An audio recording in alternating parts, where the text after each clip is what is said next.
Com a graça de Deus, damos início a esta apresentação, esta mensagem. E gostaria de abrir primeiramente com os irmãos no Evangelho de Lucas, no capítulo 1, para lermos alguns versículos. O tema de hoje será sobre a educação de João Batista e de Jesus. Vamos fazer algumas reflexões em relação a isso. Então nós temos aqui no Evangelho de Lucas, no capítulo 1, uma passagem então primeiramente envolvendo Zacarias, que era um sacerdote. E aqui diz o seguinte, no verso 5: Existiu, no tempo de Herodes, rei da Judéia, certo sacerdote chamado Zacarias, da ordem de Abias, e cuja mulher era das filhas de Arão, e o seu nome era Isabel.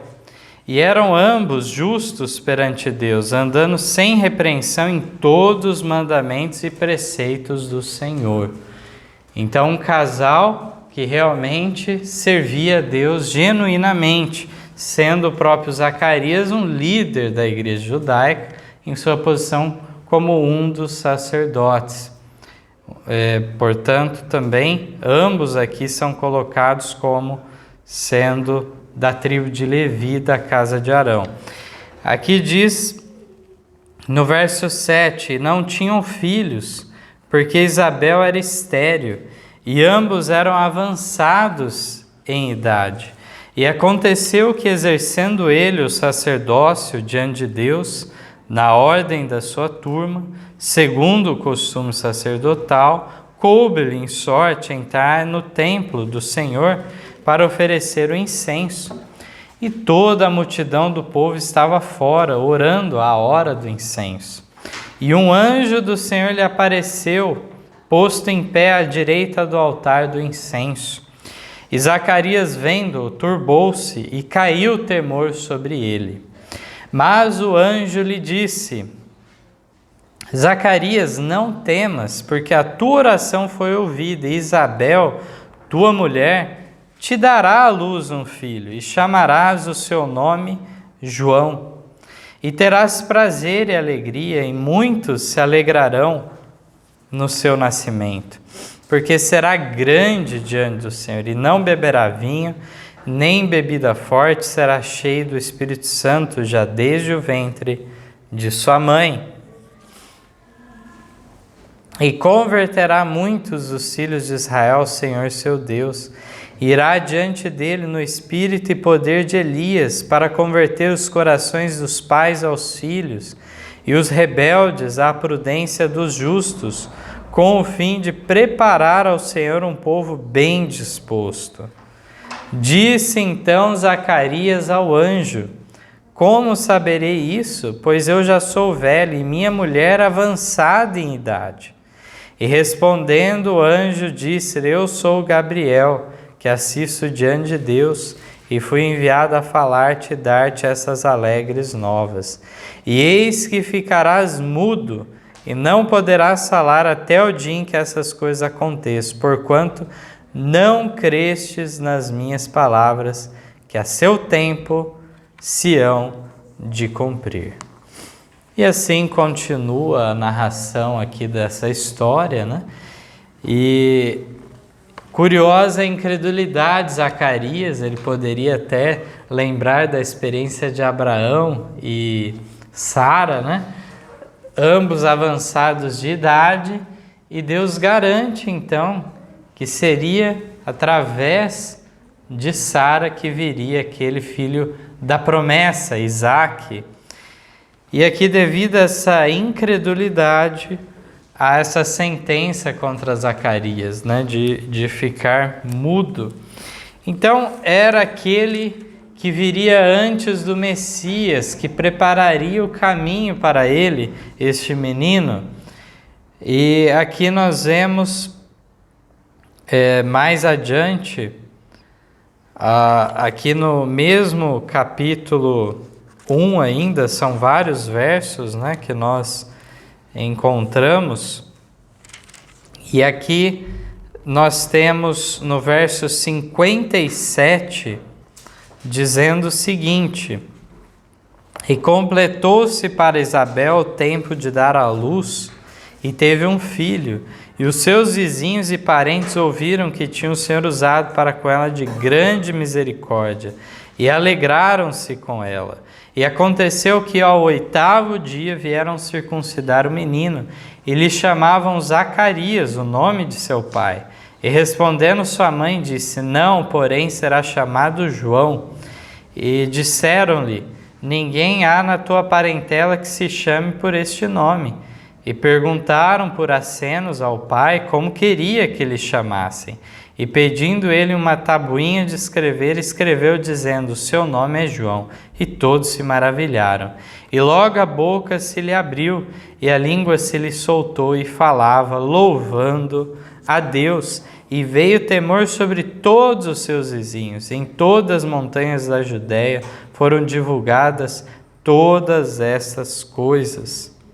E todos os que as ouviam as conservavam em seus corações, dizendo: quem será, pois, este menino? E a mão do Senhor estava com ele. E Zacarias, seu pai, foi cheio do Espírito Santo e profetizou, dizendo... E aqui há todo um cântico, né? Um louvor da parte de Deus, mostrando o que então este menino faria. Vamos pular aqui para o 76, que diz assim: e tu, ó menina, serás chamado profeta do Altíssimo, porque hás de ir ante a face do Senhor a preparar os seus caminhos, para dar ao seu povo conhecimento da salvação na remissão dos seus pecados, pelas entranhas da misericórdia do nosso Deus, com que o Oriente do Alto nos visitou, para iluminar os que estão assentados em trevas e na sombra da morte, a fim de dirigir os nossos pés pelo caminho da paz. E o menino crescia e se robustecia em espírito, e esteve nos desertos até o dia em que havia de mostrar-se a Israel. Então aqui nós encontramos algumas passagens bem significativas sobre isso. O nome João tem um significado assim de agraciado por Deus, né? Também apontando para Deus como misericordioso. E este papel, todos esses eventos sobrenaturais, né, tudo que ocorreu, tudo isso preparava o caminho para aceitarem a Jesus. Vejam só que além das profecias de Daniel, lá das 70 semanas, que apontava mais ou menos para a época que surgiria o Messias, né? Havia muitos outros fatos também ocorrendo. Um deles era justamente esse papel deste que viria antes do Messias. E isso se concretiza então com João.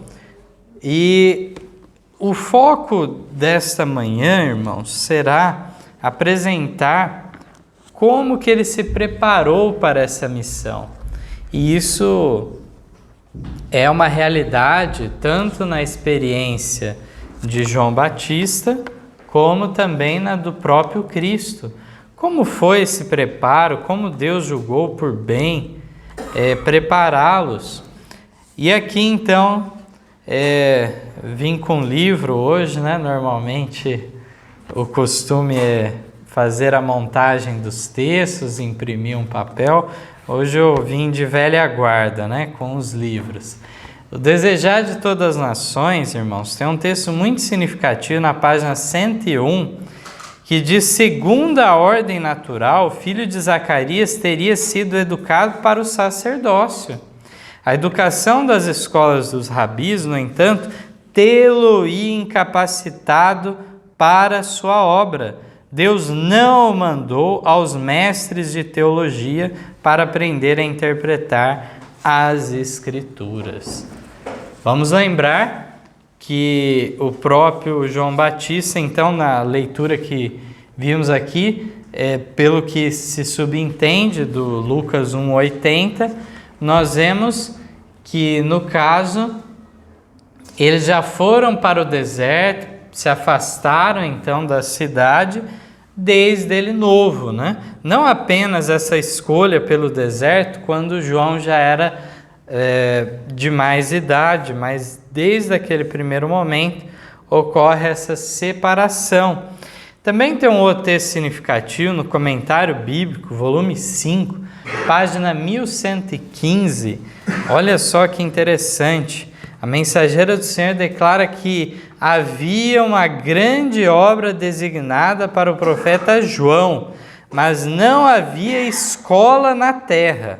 Olha só, mas não havia escola na terra com a qual ele pudesse estar ligado. Seu aprendizado deveria ser obtido fora das cidades, no deserto. Então, nós encontramos isso, né? Esse fato que não só Deus queria elevá-lo distante daqueles costumes, né? E se afastaram então das cidades, mas também se ele tivesse envolvido naquele estudo dos rabis, ele teria o quê? Se tornado moldado de acordo com aquele parâmetro deles, aquela crença deles, e isso incapacitaria dele efetuar a obra. E aí nós vamos ver aqui agora, no 8º volume dos Testemunhos para a Igreja, uma narrativa a partir da página 221, um capítulo muito interessante chamado Como Preparar Nossos Jovens, capítulo 36.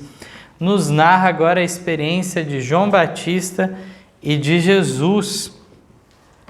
E nós encontramos aqui na abertura do capítulo dizendo: João Batista, o precursor de Cristo, recebeu dos pais sua primeira educação. A maior parte de sua vida ele a passou no deserto, de modo que não pudesse ser influenciado pela contemplação da negligente piedade dos sacerdotes e rabis, ou por aprender suas máximas e tradições, por meio dos quais os retos princípios eram pervertidos e amesquinhados. Os líderes religiosos daqueles dias haviam se tornado tão cegos espiritualmente que mal conseguiam reconhecer as virtudes de origem celestial. Por tanto tempo haviam acariciado o orgulho, a inveja, o ciúme, que interpretavam as Escrituras do Antigo Testamento de uma tal maneira que lhes destruía o verdadeiro sentido. Então nós vemos que era necessário ele estar afastado da influência de tais mestres. E é uma educação domiciliar que ocorre aqui. Os pais então educam João desde os seus primeiros anos. A continuação declara que foi escolha de João preferir aos prazeres e luxos da vida da cidade a severa disciplina do deserto. Ali o ambiente era favorável aos hábitos de simplicidade e abnegação. Não perturbado pelo clamor do mundo, podia estudar as lições da natureza, da revelação e da providência. As palavras do anjo a Zacarias foram muitas vezes repetidas a João por seus pais tementes a Deus. Desde a meninice teve sua missão diante de si e ele aceitou o santo encargo. Para ele, a solidão do deserto era uma grata oportunidade de escapar da sociedade em que a suspeita, a incredulidade e a impureza tinham praticamente dominado tudo. Ele desconfiava do seu próprio poder de resistir à tentação e fugia ao constante contato do pecado, não viesse ele a perder o senso de sua excessiva malignidade. Então, agora há pouco, né, as crianças estavam aqui revisando a história de Sansão, né? mais um personagem que foi separado desde o ventre de sua mãe. Sansão era para ter sido de caráter semelhante ao de João Batista. Nada impedia isso. Mas nós vemos que mesmo esses que são escolhidos desde o nascimento, eles são livres para fazer a vontade de Deus ou não. A história de Sansão é muito trágica ao vermos isso. E por outro lado, aqui na experiência de João, vimos que ele aceitou de bom grado essa responsabilidade. E ele não era um extraterrestre aí, né? Alguém diferente de todo mundo que não tinha suas dificuldades quanto às tentações. Ele, então, sabia o perigo que havia, então ele se prevenia de todo acesso que Satanás poderia ter através de tentações. Então, deste modo, ele foi o que? Desenvolvendo também um caráter semelhante ao que Deus pede de cada um de nós. A continuação declara: mas a vida de João não era gasta em ociosidade, em ascética contemplação ou em isolamento egoísta. Esse é um outro ponto importante. Alguém pode achar então agora que João Batista foi um eremita, né? Tal como um monge, isolado de todo mundo sempre, todo momento. Aqui explica que de tempos em tempos misturava-se ele com os homens e era sempre um interessado observador daquilo que ocorria no mundo. Ele procurava se informar também dos eventos, o que estava ocorrendo, mas isso era de tempos em tempos. De seu calmo retiro, observava ele os eventos que se desdobravam. Com a visão iluminada pelo Divino Espírito, estudava o caráter das pessoas, de modo a conseguir compreender como alcançaria seus corações com a mensagem do céu. Então não era algo egoísta também, olha, eu vou me isolar do mundo para ficar livre da tentação, para eu não cair em pecado. E que o meu próximo se vire. Não, não foi assim. João Batista, então, procurou compreender as pessoas, as necessidades, pelo que elas passavam, de modo a apresentar uma mensagem que fosse relevante, que as pessoas compreendessem. Ele se preocupava, sim, com o próximo. Agora, Ellen White nos relata também de maneira resumida a experiência, então, de Cristo. Diz que Cristo viveu a vida de um genuíno médico missionário. Almeja ele que estudemos diligentemente a sua vida, de modo que possamos aprender a trabalhar de modo como trabalhou. Sua mãe foi seu primeiro mestre. De seus lábios e dos rolos dos profetas ele aprendeu as coisas celestiais. Viveu num lar campestre e fiel e alegremente desempenhou sua parte em levar os fardos da família. Ele havia sido comandante do céu e os anjos se deleitavam em cumprir sua vontade. Agora era voluntário servo, um amável e obediente filho. Aprendeu um ofício e com suas próprias mãos agiu na oficina de carpintaria ao lado de José. Nas vestimentas simples de um operário comum, caminhou pelas ruas da pequena cidade, indo e retornando de seu humilde labor. Então aqui, mais uma vez, um outro exemplo de educação domiciliar, nós temos o nosso supremo exemplo, que é Cristo. Assim como se os irmãos forem estudar, por exemplo, no livro Educação, Ellen White vai relatar o exemplo de Daniel também. Outro que era de uma família muito bem ordenada em Judá e que tinha sido educado em casa e era vegetariano desde o seu lar. E quando vai à Babilônia, ele toma então a decisão de permanecer na sua fidelidade e no vegetarianismo. Aqui, continuando, diz que para as pessoas daquela época o valor das coisas era determinado por sua aparência exterior. À medida que a religião declinava em poder, crescia em pompa. Os educadores daquele tempo procuravam obter respeito pela exibição externa e ostentação.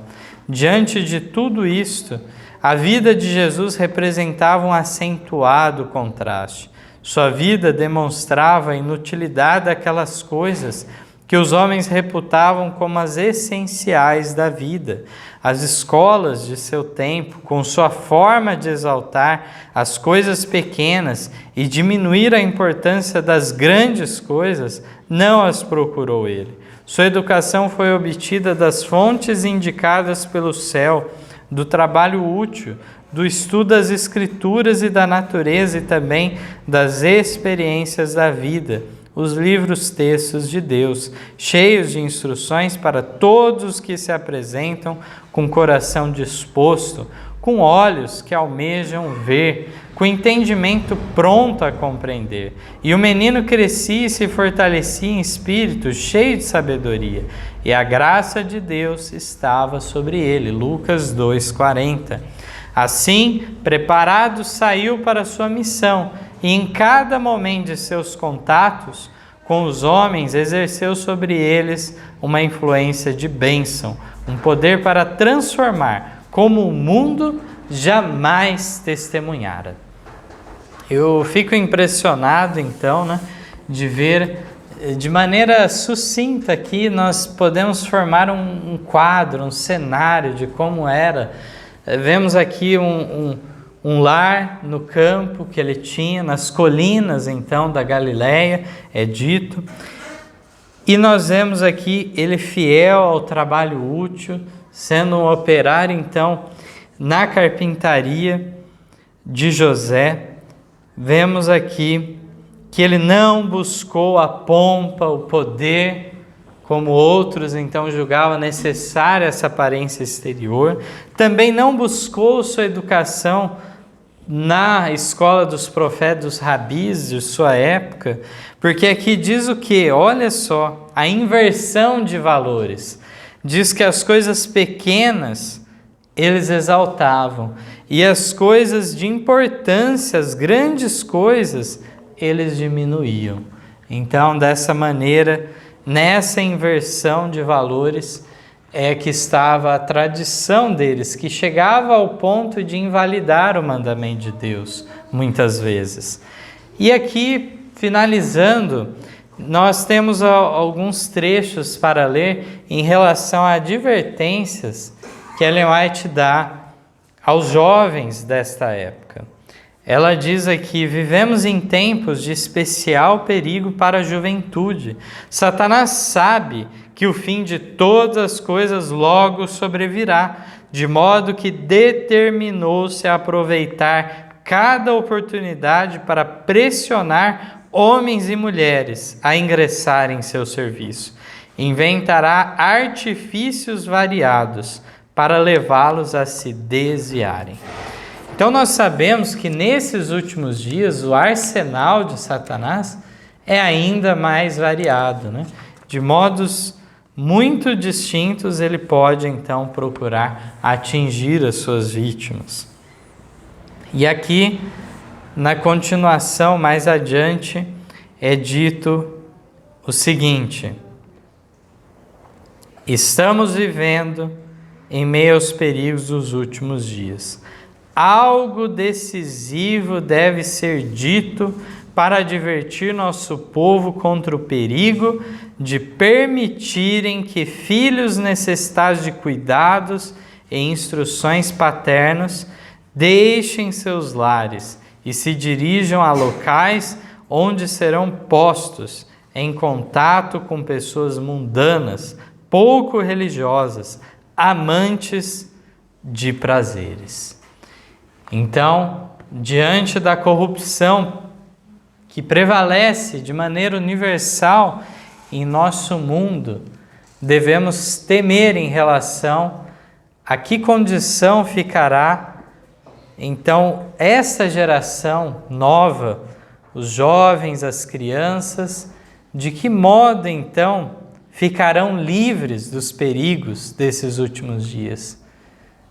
É claro que a receita, ela envolve uma série de coisas, né? Vários aconselhamentos há nesse sentido.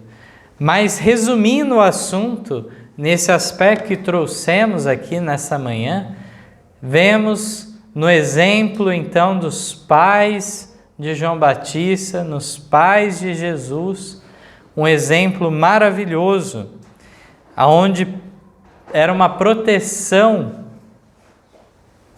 E eu queria destacar um ponto, uma proteção contra até mesmo os líderes religiosos de uma igreja que já estava apostatada. E se nós fôssemos ler esse capítulo na íntegra, Ellen White diz que os irmãos não deveriam enviar seus filhos para o colégio de Battle Creek, o colégio da igreja, porque estava corrompido. Eles poderiam perder seus filhos se enviassem eles para lá. Então aqui é necessário que os pais estejam atentos para isso e entendam o perigo que é o que foi dito aqui. Filhos que necessitam então desse cuidado, dessa instrução do pai e da mãe ao contínuo, diário, deixarem seus lares e irem para lugares onde estarão expostos a pessoas mundanas, pouco religiosas, amantes de prazeres. Possamos então meditar nessa mensagem e compreender que Deus quer então um povo preparado para esses últimos dias. E um dos atributos que é destacado do jovem é justamente a sua força, seu vigor. Então, na chuva serôdia, nos é garantido que será derramado o Espírito Santo em grande medida, não é só sobre os ministros, sobre os obreiros da igreja, não. Será derramado sobre cada homem, cada mulher, velhos, jovens e crianças também participarão desta preciosa obra. Possamos estar entre esses. Esse é o meu desejo de oração a todos nós. Amém.